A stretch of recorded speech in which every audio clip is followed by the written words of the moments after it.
Bonjour, je suis Ursula de la boutique Ursula Naturelle et aujourd'hui on va parler réseaux sociaux. Je vais partager avec vous des conseils et vous aider à développer votre stratégie sociale. Donc on va commencer par définir la plateforme sur laquelle se focaliser puisque maintenant il existe beaucoup de plateformes de réseaux sociaux. Créer du contenu demande beaucoup de temps et d'énergie, donc il vaut mieux vous concentrer sur là où les plateformes où se trouve votre clientèle cible et là où vous pouvez aussi proposer le meilleur contenu. Pour vous aider à choisir, on va passer en revue ensemble différents réseaux sociaux et leurs avantages pour voir qu'est-ce qui correspondrait le mieux à votre activité. Commençons par Facebook. Alors c'est l'une des plateformes les plus anciennes avec beaucoup d'utilisateurs et la plupart des membres ont plus de 25 ans. C'est une plateforme qui est vraiment idéale pour faire de la publicité et donc générer aussi du trafic vers votre boutique Etsy. Je vous conseillerais d'avoir une page, vraiment que vous décidiez ou non de faire un focus sur cette plateforme. C'est une plateforme qui est idéale pour créer du contenu, repartager aussi du contenu d'autres plateformes. C'est un peu une plateforme centrale, on va dire. En tout cas, elle peut l'être pour votre activité. Testez les différentes fonctionnalités, que ce soit les vidéos courtes, longues, les lives, les stories, les posts de type photo. Voilà, vous pouvez varier en termes de contenu et la garder comme plateforme un peu centrale de repartage aussi de vos contenus. Si vous avez envie vraiment de faire un focus sur la vidéo, si vous êtes en capacité de produire régulièrement des vidéos, vous pouvez vraiment vous investir sur YouTube, l'endroit parfait pour montrer un peu les backstage de votre activité, montrer comment vous créez vos produits, montrer le processus, répondre aux questions de vos utilisateurs, à partager des conseils, des astuces et ça vous permettra via ce contenu d'attirer de nouvelles personnes sur votre boutique Etsy. Si votre marque est très visuelle, si vraiment vous accordez une grande importance à vos photos, même à vos vidéos, vraiment si vous avez tout un univers créatif visuel, n'hésitez pas à créer une page Instagram, c'est vraiment la page idéale pour ça. La plupart des utilisateurs ont entre 18 et 24 ans. Pour moi, c'est la plateforme idéale pour partager des photos, montrer des inspirations aussi, montrer peut-être les coulisses aussi en vidéo très courte pour montrer les backstage de votre boutique. Vous pouvez aussi faire des lives Instagram. Le format est un petit peu différent par rapport à YouTube, mais c'est vrai que les plateformes se ressemblent de plus en plus maintenant. Je vous invite vraiment à vous créer une page Instagram dédiée à votre boutique si vous avez envie de faire un focus très visuel. L'idée sur Instagram est vraiment d'attirer le regard avec un contenu travaillé et un style bien défini. Si vous avez une boutique Etsy dédiée à la maison, la décoration ou le mariage, Pinterest est la plateforme idéale. La plupart des utilisateurs recherchent du contenu dans ces catégories. C'est des personnes qui vont plutôt se focaliser sur l'organisation, donc tous les contenus qui peuvent être inspirationnels vont leur plaire. Et c'est une plateforme aussi où les utilisateurs ont entre 30 et 39 ans. Une plateforme avec des utilisateurs un peu plus âgés et très féminins. Si vous vous reconnaissez dans ces univers que je viens de vous décrire et que vous avez des produits qui pourraient plaire à cette cible, je vous invite vraiment à vous créer une page Pinterest et à développer des contenus adaptés pour la plateforme.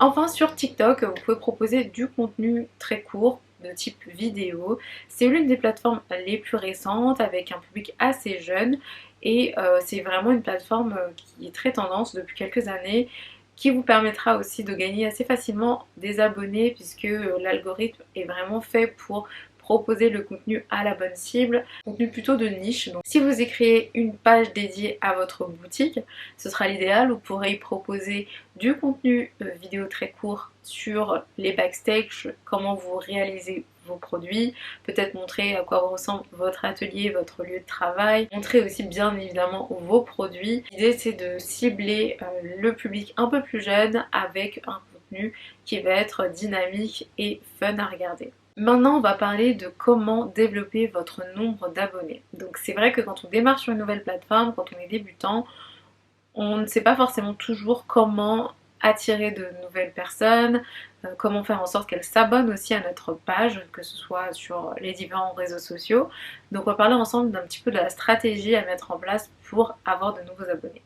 Quand on cherche à toucher un public plus large, c'est important. Le premier conseil, c'est de publier régulièrement. Donc vraiment, pensez à publier un peu tous les jours, plusieurs fois par semaine en fait, idéalement. Donc peu importe la plateforme, la régularité va vraiment être la clé.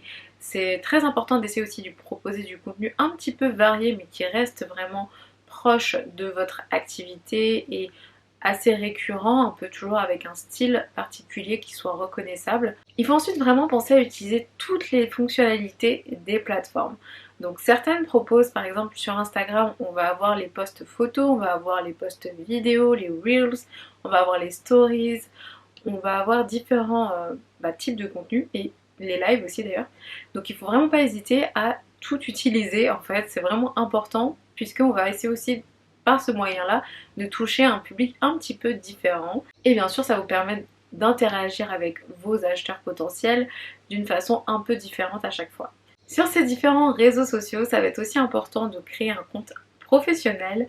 Ça va vous donner accès à différentes informations supplémentaires, donc que ce soit les statistiques, que ce soit les horaires auxquels il vaut mieux publier, que ce soit aussi avoir plus d'informations sur le public que vous touchez. Ça va vraiment vous aider à adapter votre contenu, à l'améliorer aussi, donc vraiment à développer votre stratégie sociale, mais aussi à développer votre activité. En ce moment, le type de contenu qui a tendance à attirer un peu plus un nouveau public, ça va être les vidéos très courtes, donc de type Reel par exemple, ou Shorts sur YouTube, ou alors des vidéos TikTok, donc vraiment ces contenus vidéo très courts. Je sais que la vidéo ça peut être parfois intimidant parce qu'on ne veut pas forcément se montrer, on ne veut pas forcément utiliser sa voix, mais maintenant vraiment il existe différentes façons de mettre en avant ses produits, montrer son processus, montrer, vraiment parler de vous et de votre activité sans forcément vous montrer, ni sans forcément parler dans les vidéos. Donc vraiment n'hésitez pas à regarder un petit peu ce qui se fait sur ces différentes plateformes, mais vous avez vraiment la possibilité de créer un contenu très inspirant, très visuel, dynamique. C'est vraiment beaucoup plus facile de faire des vidéos maintenant, donc n'hésitez pas à vous lancer.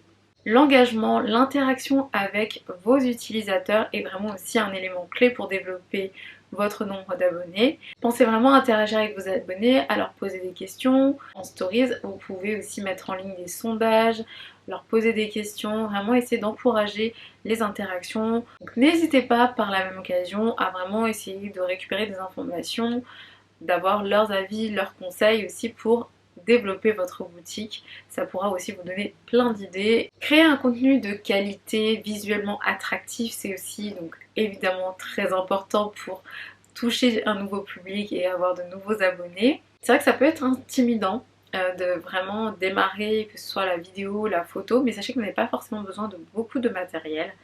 Il faut savoir que la lumière, c'est vraiment l'élément le plus important. Donc avec une très belle lumière, vous pouvez faire de très belles photos. Vous pouvez aussi faire de très belles vidéos. Vraiment, n'hésitez pas à utiliser tout simplement la lumière du jour, une pièce bien éclairée.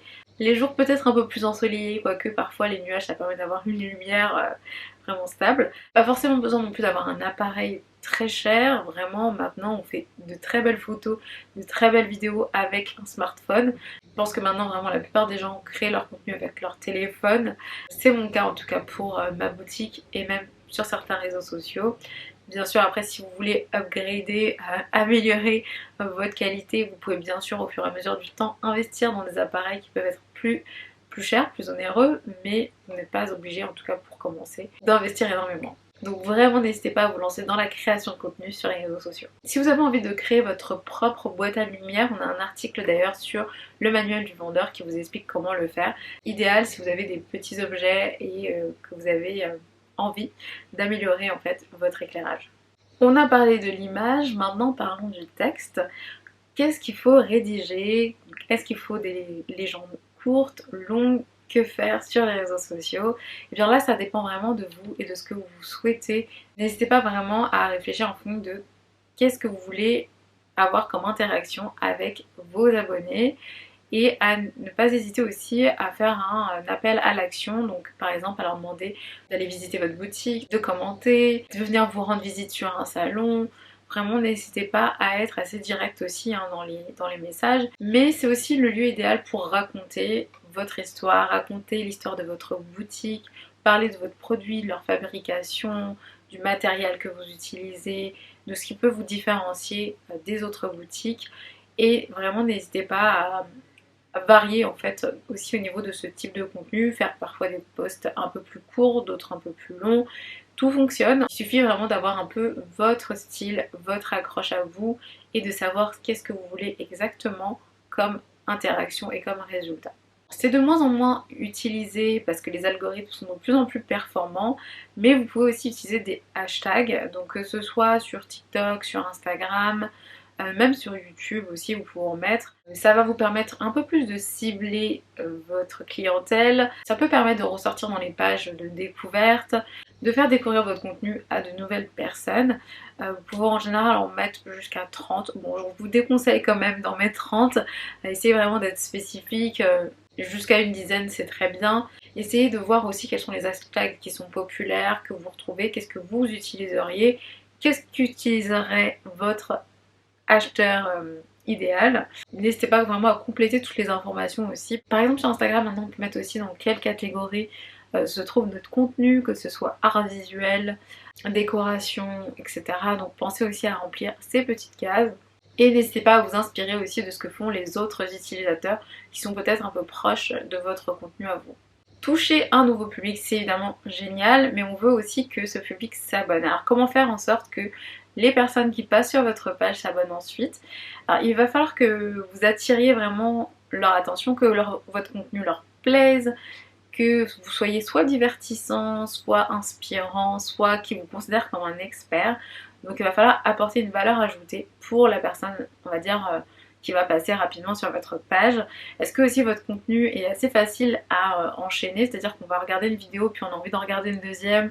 Est-ce qu'il y a un lien vraiment assez évident entre les contenus? Est-ce que chaque contenu apporte un élément supplémentaire? C'est vraiment à vous aussi de créer un peu une stratégie dans votre contenu pour qu'il y ait cette envie en fait d'en voir davantage. Et donc pour ça on va avoir tendance à s'abonner pour pouvoir découvrir aussi les prochains contenus. Vous pouvez aussi créer de la publicité sur ces plateformes, donc ça va vous permettre aussi de toucher une nouvelle cible, de proposer votre contenu à de nouvelles personnes.